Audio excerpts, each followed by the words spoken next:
Aku,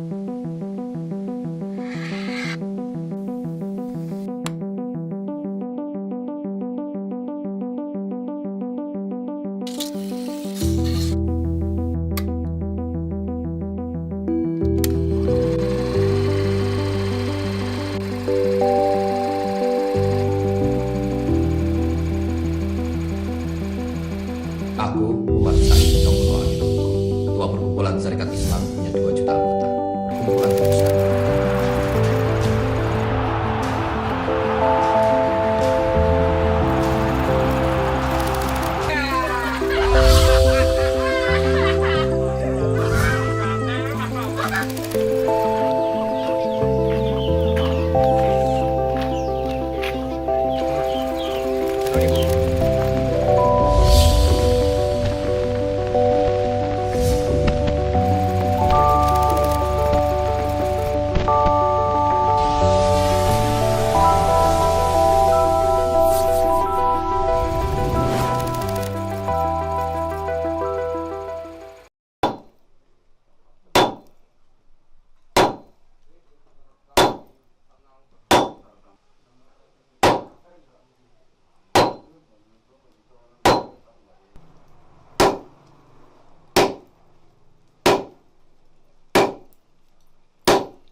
Awal mulanya ya saya itu membantu orang tua itu.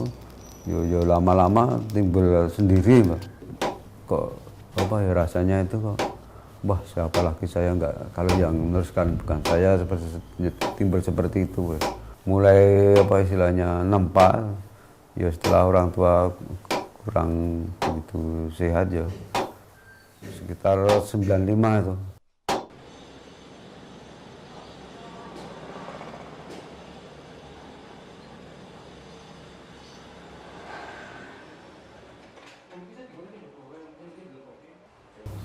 Mbak saya kan juga dulu empu keris zaman HB ke-8 tuh. Kemudian ayah saya HB ke-9. Kalau silsilahnya ya itu ada silsilah itu. Niki perjanjian ganti niki lho. Jadi empu ento wayang mlayune tekanan to, Mas. Tekan niku ngento-ento. Jadi sing Mangkubumi Masanggrah nang Gamping Berketawang, yo sing empu-empune dhateng ngento-ento niku empu wayang, sing nang Balangan empu rajek besi, sing nang Cebongan empu lubang. Sepawinangan niku Mbah kula niku nggih. Niki anak-anak lah niki Pak Diyoso Bangarso, Kunyodiarjo, Nyosukaya, Jino, Harum Brojo. Kawrin sing buka nggih niki, lekase buka teng Pavilion DIY. Pavilion DIY niku ora riyen ana tempane Mas.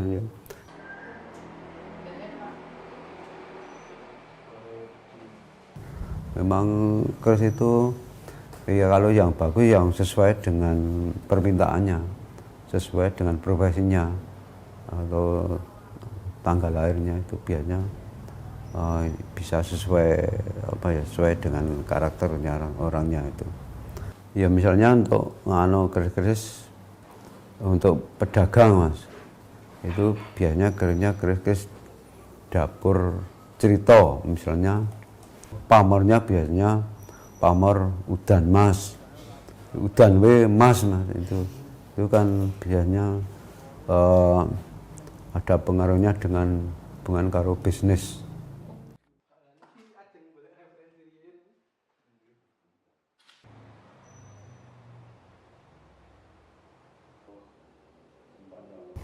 Kalau harga itu bervariasi, variasinya itu banyak sekali. Jadi variasi itu di samping eh, keris dapur apa, pamornya itu juga bervariasi, juga pengaruh, sarungannya juga pengaruh. Proses pembuatan keris yaitu di sini sekarang ya istilahnya nguri-nguri budaya juga ya. Jadi saya itu misalnya tiap hari Selasa Pahing, Rebo Wage, Kemis Pahing, Kemis Wage, Kemis Legi itu juga istirahat. Kemudian kalau pas emosi juga istirahat. Nah itu pas emosi pikiran nggak tenang kita istirahat juga. Jadi membuat keris itu harus pikiran tenang, hati yang pening itu, nah, itu baru kita membuat keris. Nah, sekarang mengenai tentang proses pembuatan keris.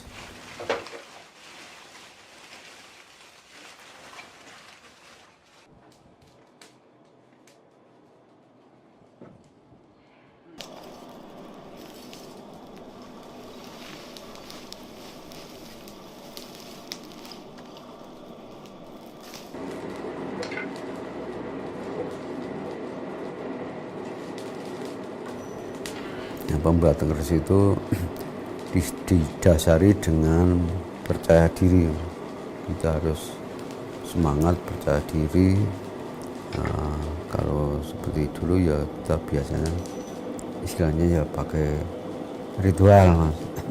Ritual itu kalau saya ya mengikuti jejak orang tua, yaitu tiap hari misalnya Rebo Pon, Kemis Wage, Jumat Kliwon, atau Kemis Wage, Jumat Kliwon, Sabtu Legi itu kita menjalani istilahnya puasa.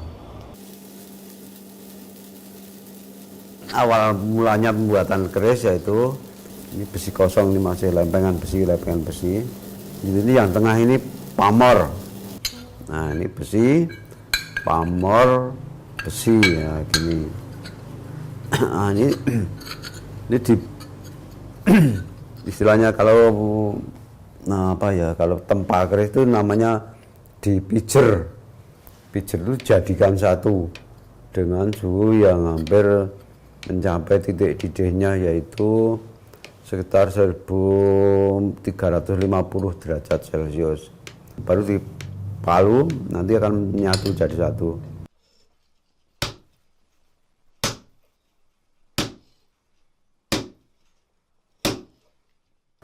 Ini kalau cuma bahan sekian ini nggak jadi.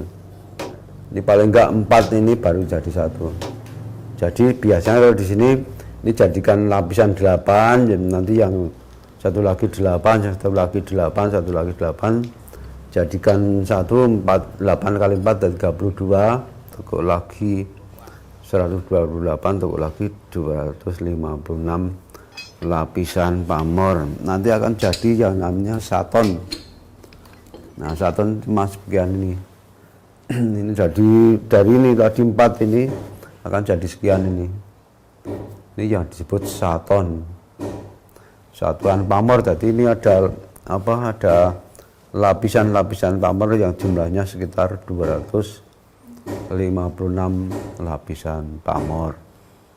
Nah, ini dari saton ini kemudian dipotong kira-kira 1/4 bagian nih. Kira-kira 1/4-nya sekian nih.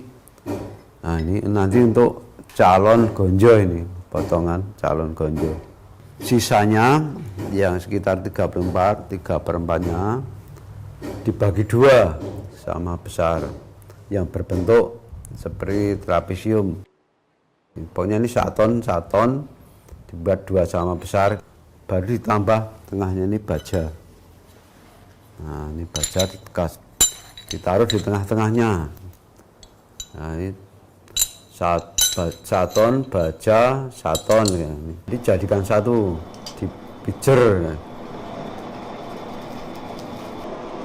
rekatkan kembali, kemudian dipalu.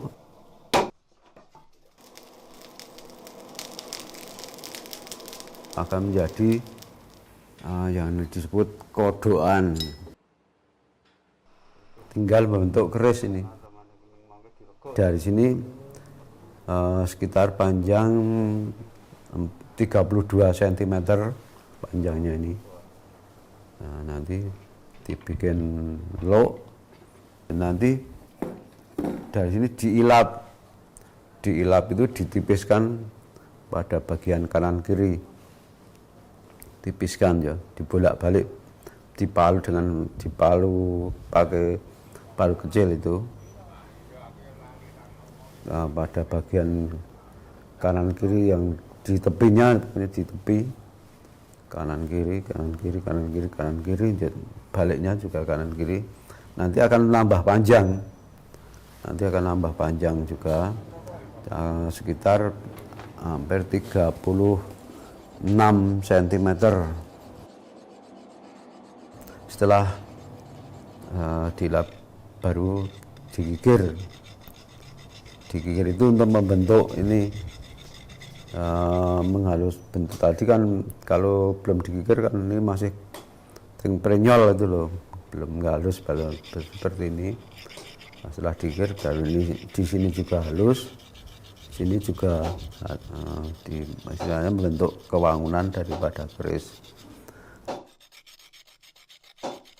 Istilahnya ini juga ya namanya apa ya, silak wojo tadi, mengeluarkan bajanya dulu, digigir tepi-tepi sedikit, melihatkan bajanya dulu. Kalau udah bajanya tahu baru diperampas, pikir banyak itu. Nah, setelah itu baru dipahat. Pahat itu membuat rician daripada keris. Misalnya seperti ini ada sogokan, ada tikelalis, ada blumbangan, ada serewean. Nah, ini dengan cara dipahat, baru disetel gonjo. Nah, setelah selesai baru diasah batu kasar, batu halus, kemudian baru dijeruk nipis, kemudian diwarangi atau dijamasi. Nah, setelah diwarangi itu nanti akan kelihatan, yang pamor itu kelihatan putih, yang besi dan baja akan kelihatan hitam. Jadi nanti akan kelihatan bentuk pamor apa yang diinginkan. Kalau setelah tahu kita warangi itu baru tahu pamornya seperti apa. Setelah minyak selesai baru dibuatkan sarung seperti ini.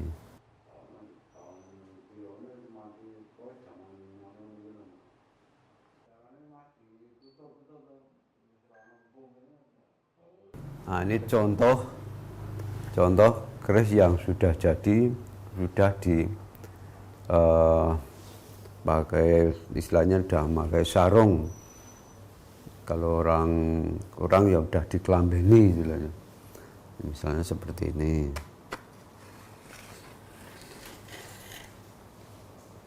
Nah, ini keris contoh ya, keris dapur Megantoro, keris luk 7, 1, 2, 3, 4, 5, 6, 7. Dapurnya Megantoro, pamornya pamor tritik. Perawatan keris itu sebenarnya mudah, Mas. Memang saya sarankan untuk diminyaki aja supaya keris itu lebih awet. Tapi jangan sampai istilahnya sampai terlambat atau telat itu. Penghargaan ya misalnya dari keraton. Kalau keraton itu tiap mulut sekatenan itu dari tahun 82 sampai sekarang itu.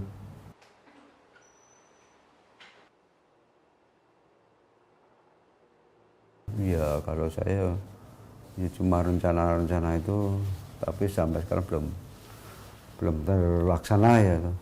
Istilahnya pertama ya mau kalau bisa bikin bikin istilahnya buku panduan itu loh, rencana saya itu untuk supaya nanti ya, kedepannya itu orang itu mudah untuk mempelajari itu.